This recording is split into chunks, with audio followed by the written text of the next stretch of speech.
All right, so here we are. We are currently at, I'll open the map. I think it's KAPG, Kilo Alpha Papa Golf. Yeah, Kilo Alpha Papa Golf, um, which is Phillips Auxiliary Air Force Base, I think. Um, anyway, so we're going to fly to BWI, and we're going to track BWI's VORTAC here. So Baltimore BAL, which we'll need for later, is 115.1. I'm going to cheat and press this button. That'll just change that without me having to dial it in. And relative distance is 29.6 nautical miles, so about 30 mile flight or so. So that shouldn't be too bad. So anyway, we'll go ahead and do that so we can track the VOR, and hopefully that'll make some sort of sense. So let's close this. We'll set this to Alt to get ready to take off. And just as a idea, one of the things that you have to be careful of when you're flying this plane and you want to track a VOR via the frequency that's right here is this button. This should say nav. If it doesn't say nav, which I guess I should have checked originally. Nope, here still says nav. Yeah, but so if it doesn't say nav, and it says GPS, then that's probably why you might, or that could be a reason why you'd lose stuff. And it's because basically this tracking here then starts tying to whatever you have in your GPS itself. I don't know if I do have a flight plan in there, which is why that's probably in there. But anyway, so let's go back to nav and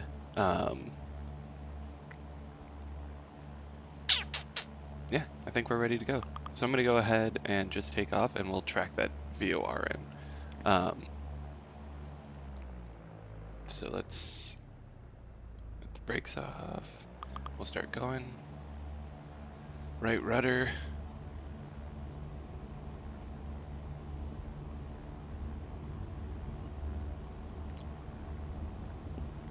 And 65. Rotate. All right.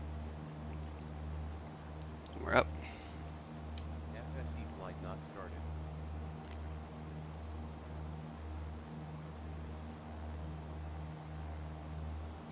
Let's see, we'll climb out at... And right there, I don't know if you just saw it, but the VOR needle just came in. So it already knew we were on 240, and you'll see nav 2. And we actually could probably turn on that heading or else we'll start to lose it. It's starting to go to the right, which means we're a bit to the left of that. So let's get back on. I'm going to go a little past the 245 or so, or whatever it is, to try and pick it back up.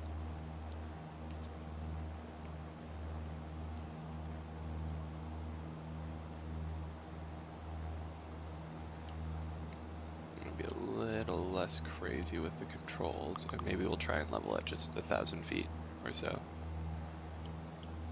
So I'm going to trim down. That's pretty close to it.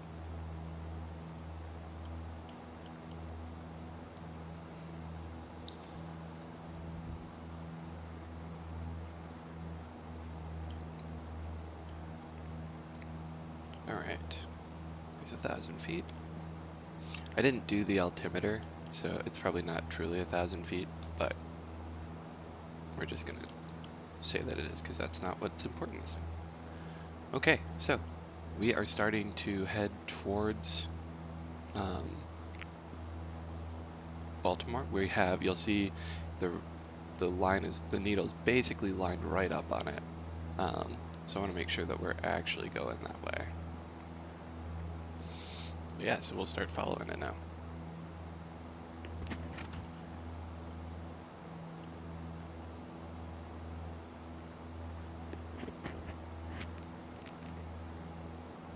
Nope, still climbing.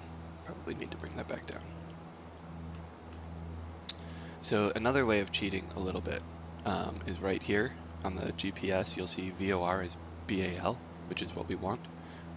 Radial is 062,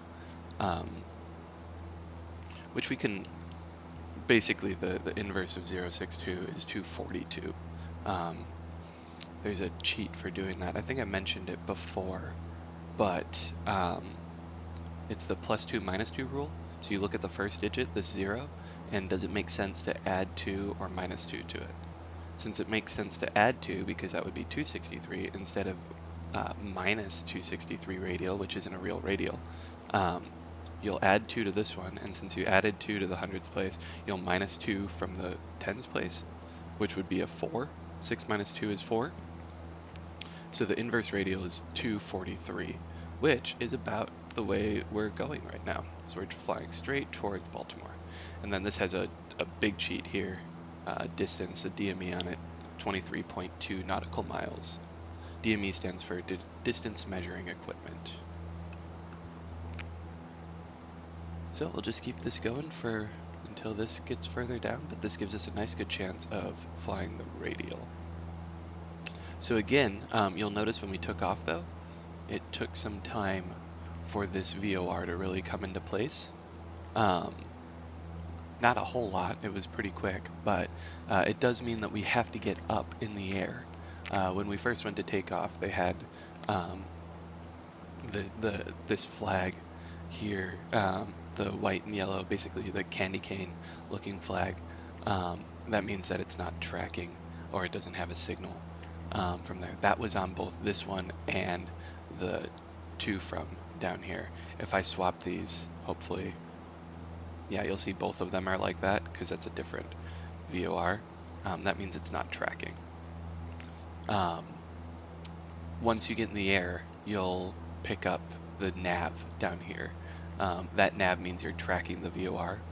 Oh, looks like I'm kind of going off to the left, so we'll go and bring it back a little bit. That means we're tracking the nav one. The GS is the glide slope. The glide slope we'd use for an instrument approach. Just for VOR navigation, we're not going to use the glide slope. So once you start doing instrument approaches, that becomes more important. But for now, it's not quite as important. You'll also notice that as we get closer and closer to Baltimore, this needle is going to become a lot more, what's the word for it? It'll come to me. It'll move a lot more, and sensitive. Yeah. So this will be a lot more sensitive to our changes, or crappy flying. So if you're not right on the radial, as we get closer, it'll move a lot more. You can think of it as like spokes on a bike. If you're half an inch off to the left, at the very end of the spoke, when it's right near the tire part, you're not really touching. You might still not be touching any other spokes, so you don't really have to worry. Like you're still on that. It still knows. You'd still be close to one single spoke. But if you're half an inch off, as you get closer to the hub, then you might be 2-3 spokes over. Kind of the same idea for VORs. So.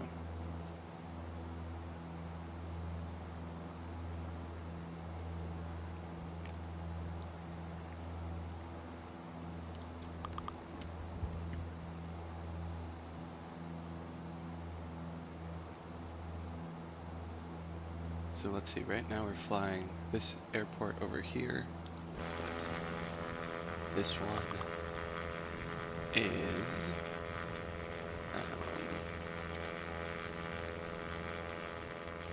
let's see where we're at. Oh, wrong button, this button. So we're flying over Martin State right now.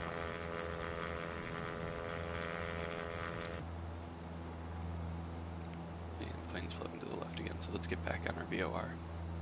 You could always change this with the OBS needle to get to, right now we should be on we're on 241.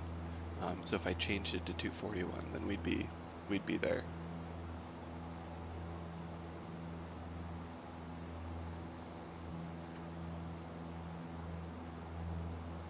So let's get back on that radio. So you'll see I crossed, so I'm tracking, I don't know, we'll say like 243 or so. But when I went back, I'm going here. Let's recenter that, make sure. Okay, so I just pressed D to match it to the compass because of that gyroscopic precession. So we're at like 234 or so on our heading, and that's going to bring us back over the 243 radial very slowly. But you'll see like this is exactly what we want. The plane seems to be floating a little bit to the right anyway.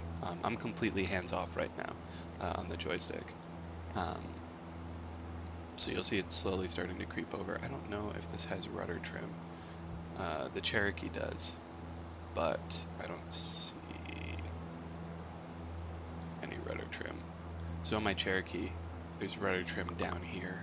It's a little knob, but that's okay. We'll just hold it right there, and we'll follow, like I said, we'll follow this radial in. And if you look on the GPS for cheating, you can totally turn this off, but if you look on the GPS, you'll see BWI is literally straight in front of us, 12 miles out. I wonder if I press this. No, I won't turn it off. Okay, that's right.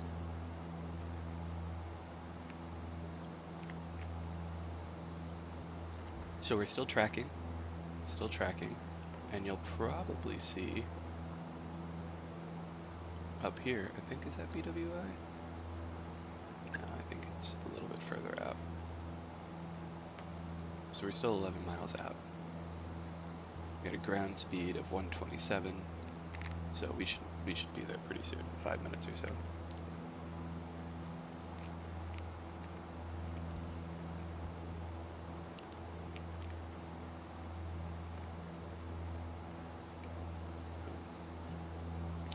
But yeah, so if you notice, like I said, I trimmed it. I used elevator trim, and we're floating up a little bit. And it's also floating to the left, but that would be aileron or rudder trim to keep that from happening. Or, you know, sometimes it might be an issue with like fuel tank weight, but I think, yeah, the Cessna, the 172 uses both tanks. So this is the fuel tank selector. So for takeoff and landings, I guess, and all flight attitudes use this. Level flight only for the left and right tank burning.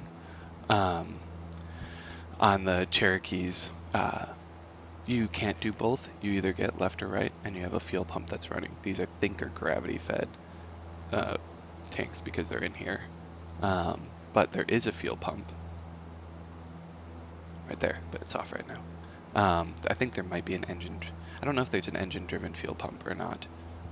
There is in the Cherokee, but I'm not entirely familiar with the Cessna. So you'll see like we're way off now on this needle. But it will probably come in a lot faster than it did earlier because we're closer. We're 7 miles out.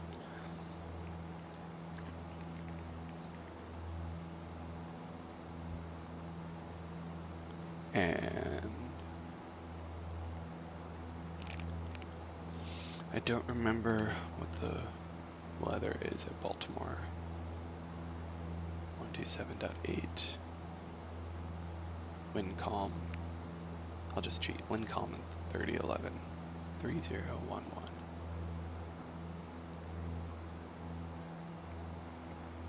Calm about there. And it's 145 feet. Sea level. Alright. So let's go ahead and we'll start descending just a tad. And let's get back on that radial because we don't want to miss the airport. And I'm going to fly directly overhead so you can see that as we fly directly overhead, this will actually switch on us. So you might be tracking a radial really good, and then all of a sudden this needle will just go haywire, and then this too will go to a from, or if you're on a from, which you shouldn't be on a from when you're tracking a radial, but it happens. But that from will go to a to, and that means you've flown over the top of the radial, or past the radial. Over the top, not necessarily, because you could be out of it, like way out, but it would flip to the other side once you passed it in your flight path. Alright, so we're getting close to it, so I'm going to go ahead and try and recapture it now. Back over to 242.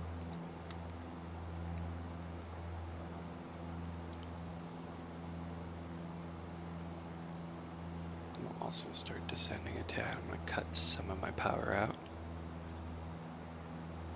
So we're 3 miles out. I imagine that big open field in front of us is probably the airport, which it looks like it. That is the airport. All right.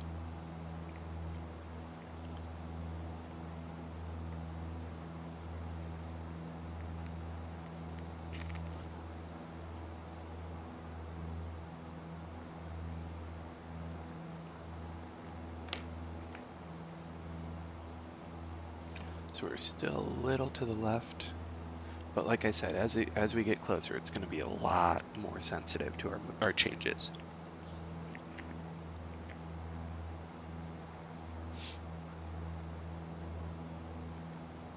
We're at 1,000 feet or so above ground. There's X-Plane's really nice soft weather changing. Alright, so about 1.5 miles from the VOR. So what you'll notice is as we're tracking that VOR,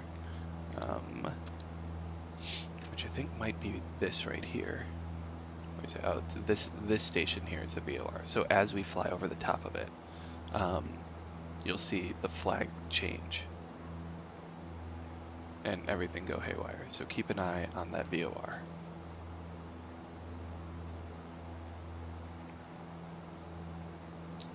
Ready, 3,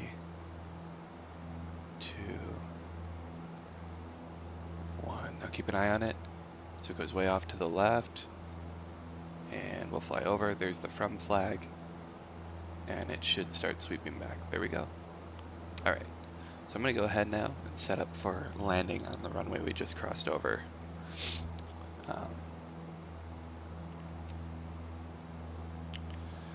So let's slow her down. I'm gonna take some power out and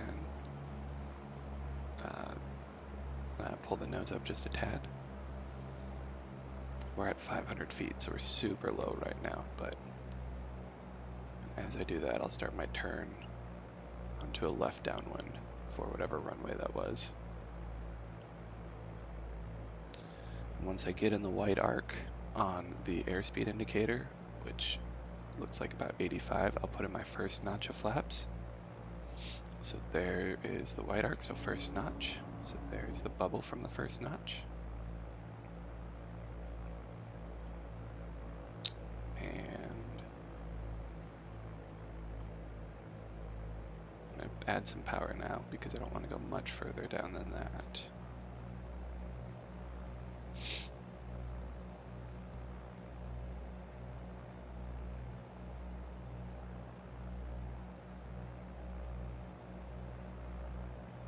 A lot easier if I really set this up correctly and I knew where we were at. This should start taking me back towards the airport. There it is. Okay. So we'll do our second notch since we're on base. Yep. Right. We're at 65, which is usually I don't necessarily know the perfect stuff for the Cessna, but I like 70 usually. We're at 500 feet, and there's my runway. I'm definitely not perpendicular to it from my base, but we'll go ahead and start our turn in. And as we start our turn in, I'll throw my last notch of flaps. So flaps are full.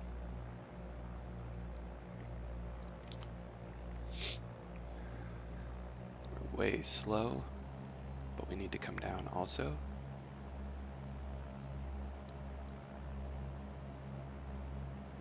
Where is that runway? There she is. Okay.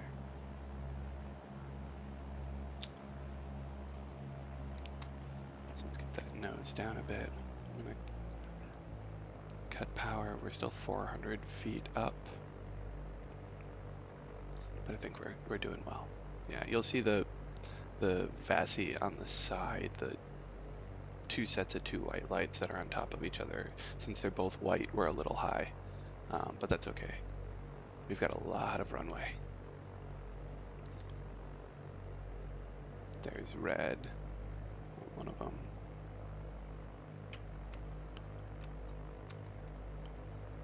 All right, and we'll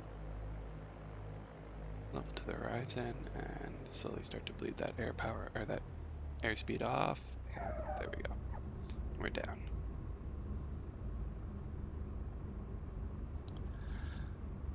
All right, we'll get off the runway and then we'll clean up the flaps. And I probably won't taxi because that's gonna take a while. But there you have it. That's tracking a VOR. So hopefully that made some sense.